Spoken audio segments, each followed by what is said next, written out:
Hi everyone, so today we are going to be making something that is a staple in every Indian person's home in Durban. I am from Durban, like most of you guys know, and so this was a staple growing up. Every person that is a meat lover, a meat eater in Durban consumes at least once a week, or curry that's in their household, usually made by their gran or by their mom. And so today we're making a traditional Durban style lamb curry, and I'm with my mom-in-law today, and we're going to be making this curry in her home. This is what Devon grew up on, and it is his favorite dish. Yes, it is.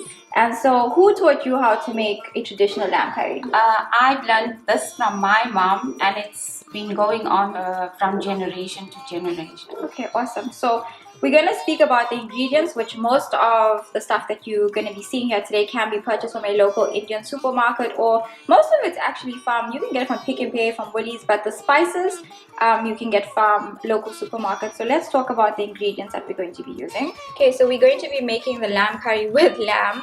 And can you use mutton?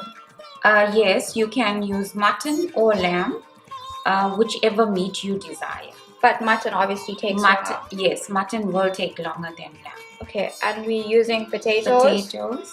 Did you do anything to the potatoes? Because I know everyone has their own style of making a mutton curry or a lamb curry. First, you peel the potatoes and then you cut them up into quarters, and you can poke the potatoes so that it cooks evenly. And also to soak up the gravy. And when you're done peeling it, do you put it in ice water, or do you put it in hot water, or any water is fine? Any water is fine. Okay, and then we've got the onions.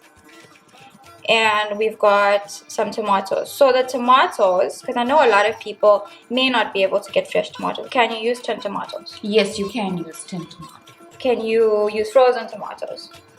Yes, you can use frozen tomatoes, and you can defrost the tomatoes in boiling water and take the skin off and liquidize it. And does it have to be liquidized? Because some people may not have a liquidizer. So can you? No, you can cut it, or you can grate it, whatever you like. Okay, and then we've got some oil. So we're using half a cup of oil, and then we're using. So this is the basis of any curry. Most curries, this is how you would traditionally make and start a curry. Yes. With these spices.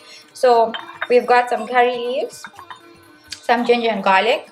Now I know that you always make your own ginger and garlic paste. So this particular ginger and garlic paste, you can buy one that is store bought, or you can make your own, or you can use regular garlic and regular ginger. Yes, fresh ginger and garlic. Use fresh garlic and fresh ginger. Okay. And you can grind it. Okay. And then we've got some chilies, and then this is the Breyani mix, right? So what do we have inside here? We have a cinnamon, some cloves, some star anise, and some Jeera seeds. Okay, and then we've got a bay leaf, and then we've got some turmeric. So this is the Dhania and Jeera powder, and this is the Garam masala. And a lot of curries don't have this, so this is like an all-in-one special spice. Yes. Okay, and so a lot of curries you use this mainly in mutton curry. Yes. Okay, and then we've got some salt to taste. And we've got some masala. What masala are you using? That's the Kashmiri mixed masala. Where did you get this from? I got that from Gorima's, but you can get it from any spice shop. Okay, so like your Gorima's, your Manilal's, your Top spice. Okay, Spice Emporium. Okay, awesome. So let's start cooking.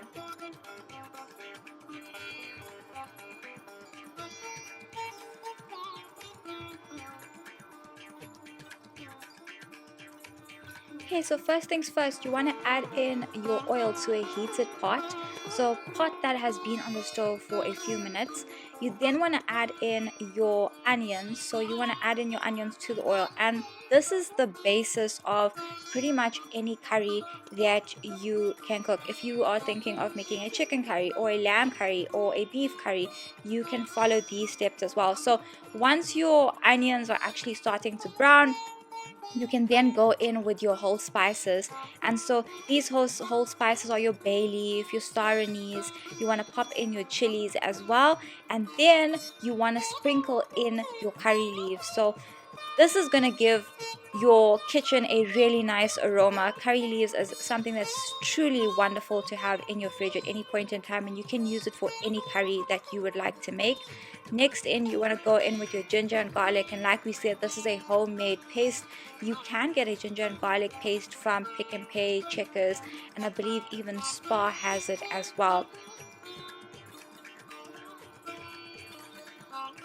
So at this point, we want to go in with our spices. The first spice that we're going to be adding to our curry is our turmeric powder, and like I did mention a few times, this is the basis of most Indian curries. And so once we've done adding in our turmeric powder, we're going to go in with our Dhania and Jeera spice.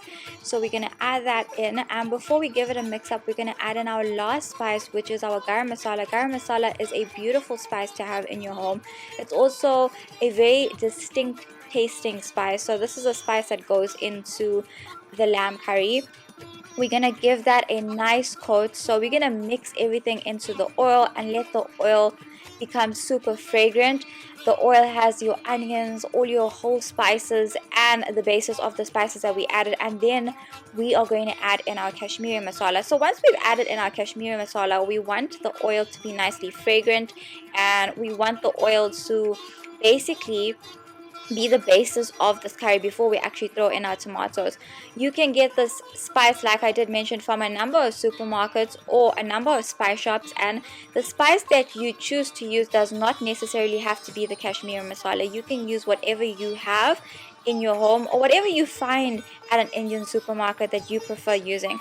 Next, we want to go in with our tomatoes, and so our tomatoes have been blended like I did mention.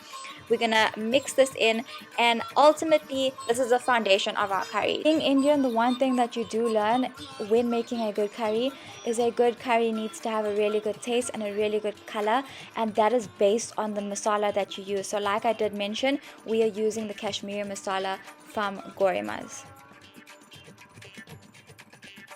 Make sure you mix really well so that the tomatoes actually begin to simmer and a nice gravy consistency starts to form before adding in the meat.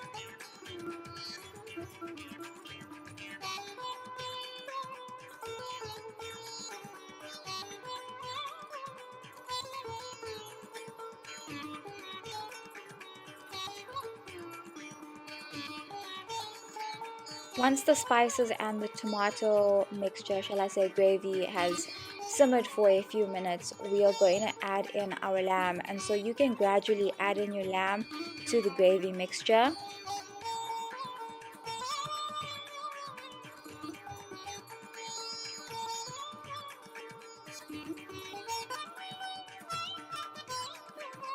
So we want to mix the lamb into the spice gravy and make sure that every part, or shall I say every piece, is coated really well with our gravy. Next, we're going to add in some salt. So the purpose of salt is obviously to taste, but the purpose here in adding the salt at this point of making the curry, this is what's also going to allow the gravy to start forming in the curry.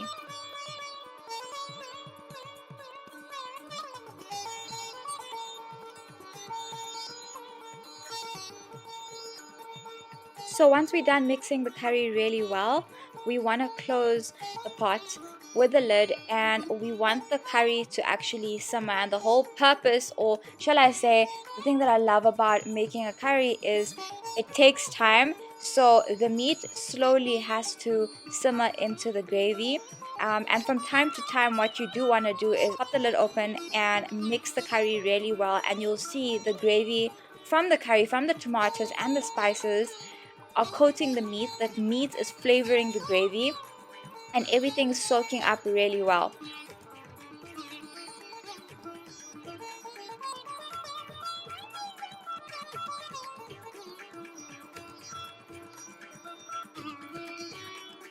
At this point in making the curry, we want to add in some water. So we added in half a cup of boiling water to the curry.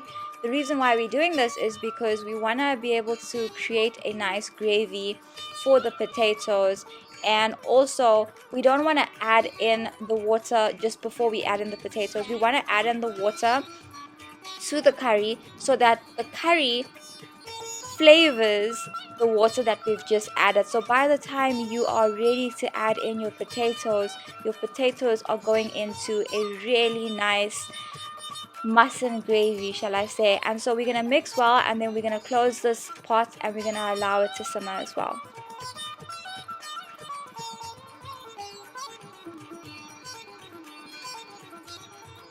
At this point, we're going to add in our potatoes, and a lot of people like to know, when do I need to add in my potatoes? So once the meat is about 3/4 cooked, then you want to add in your potatoes, and as you can see, there's enough gravy for the potatoes to soak up and get flavored with. Once that's done, we're going to close the lid so that the potatoes can cook really well, and we're going to allow the curry to simmer. Make sure that there's enough space in the pot for the potatoes to soak up the gravy and for it to have enough steam to cook.